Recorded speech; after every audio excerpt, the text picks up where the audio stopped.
Bonjour à tous, aujourd'hui je vais vous montrer comment réaliser cette robe paysanne courte avec des fonces en escalier, c'est-à-dire des fonces qui vont du plus grand volume vers le plus petit. Pour réaliser ce modèle, j'ai utilisé un pagne et demi.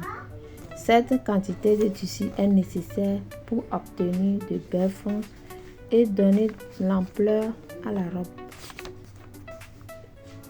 Maintenant, comme vous le voyez dans la vidéo, nous allons commencer la coupe.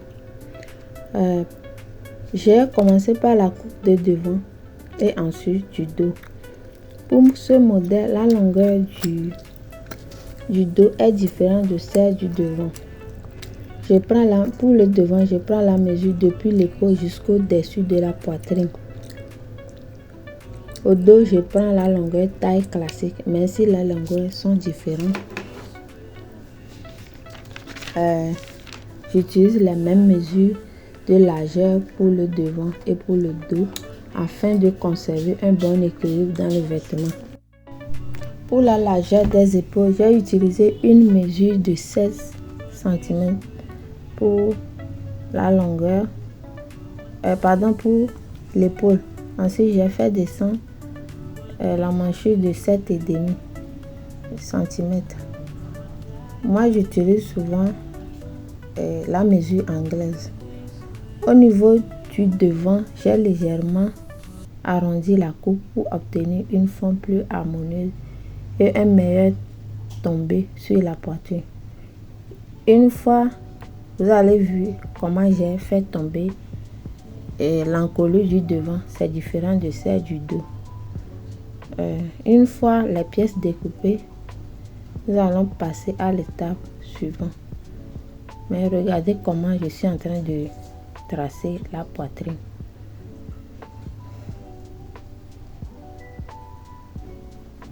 C'est là où j'ai arrondi. C'est au niveau là que j'ai arrondi la poitrine, c'est-à-dire la carrure du devant. C'est à base de cela vous allez couper le dos également. Comme vous le voyez, j'ai fait poser le devant sur le dos avant de couper le dos pour qu'ils ont les mêmes emmanchure. Quand j'ai fini ça, j'ai mis les doublures.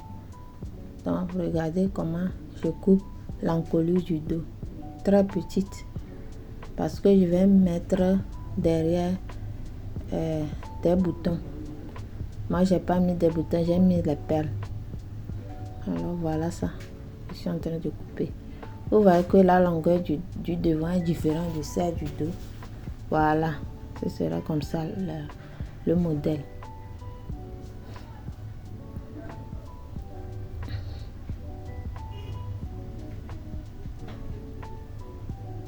Je suis en train d'ajuster un peu le dos sur le devant pour que ça donne un bon rendu.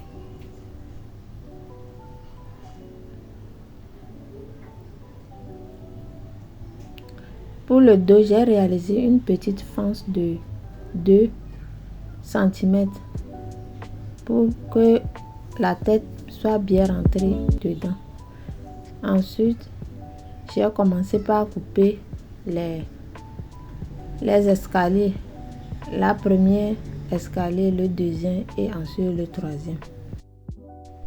Alors après avoir terminé la coupe du tissu principal, j'ai procédé à la coupe de la doublure du devant et du dos en utilisant les mêmes formes que les pièces principales. Avant l'assemblage, j'ai fait coller de petites bandes de glycérine tout autour des encolures.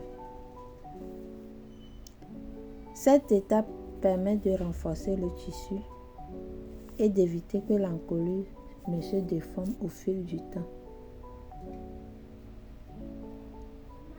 J'assemble ensuite la doublure et le tissu principal endroit contre endroit au niveau de l'encolure. Je pique tout le contour en prenant soin de suivre correctement les courbes. Une fois la couture terminée, je retourne l'ensemble sur l'endroit et je repasse soigneusement afin d'obtenir une finition nette et professionnelle. Ensuite, je mets le devant et le dos endroit contre endroit pour piquer l'épaule. Donc pour piquer l'épaule, j'ai fait retourner la doublure contre doublure et j'ai piqué. Donc, après avoir terminé le piquage, il faudrait repasser bien l'habit et redresser bien la manchure. Après le repassage, après avoir bien repassé et redressé la manchure, je vais réajuster le devant et le dos de la manchure comme vous le voyez dans la vidéo. Je vais redresser, réajuster la manchure et ensuite on va commencer la coupe du bas, c'est-à-dire les escaliers. Maintenant, passons à la réalisation des différents étages de la robe, c'est-à-dire les franges en escalier. Pour le premier niveau, je coupe une bande de 17 cm et de largeur au pli. Là où j'ai mis le tissu noir, c'est juste pour réajuster la longueur parce que mon paille ne suffisait pas bien. Et j'ai pris une longueur de 13 pour le premier escalier. Pour le deuxième étage, je prends 27 cm de largeur au pli et 10 pouces de longueur. Et enfin, pour le troisième niveau, j'ai coupé une bande de 37 cm de largeur au pli avec une longueur de 5 cm. Vous allez voir tous les détails dans la description de la vidéo. Ces différents étages permettent de créer l'effet en escalier avec un volume progressif du bas vers le haut. Pour le dos, j'ai dû faire quelques ajustements parce que la longueur n'est pas identique à celle du devant. Cela demande un peu plus d'attention pour bien équilibrer les pièces et obtenir un rendu harmonieux. Pour le dos, au niveau du dernier étage, j'ai dû réduire davantage la longueur car elle dépassait celle du devant. Pour obtenir un bon équilibre, il a donc fallu réajuster les pièces pour obtenir un bon équilibre. Ensuite, j'ai réalisé les fonds sur chaque niveau que je suis en train de poser sur chacun d'eux.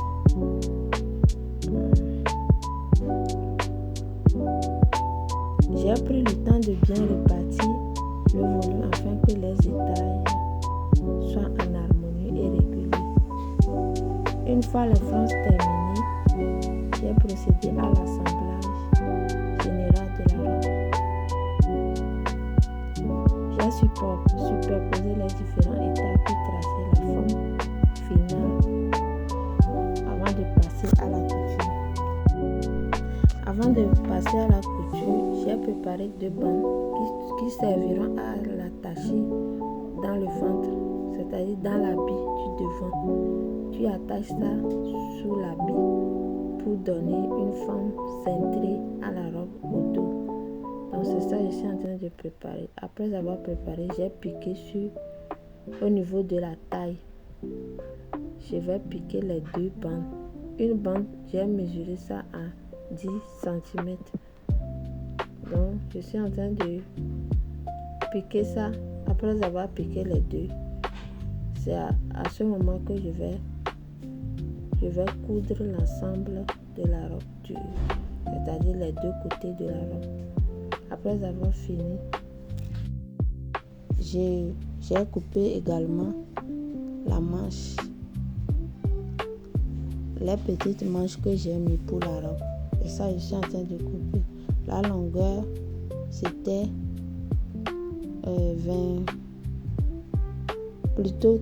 43 cm. Donc c'est ça que j'ai fait avec les franges pour mettre au niveau de la manchure. C'est juste une petite manche.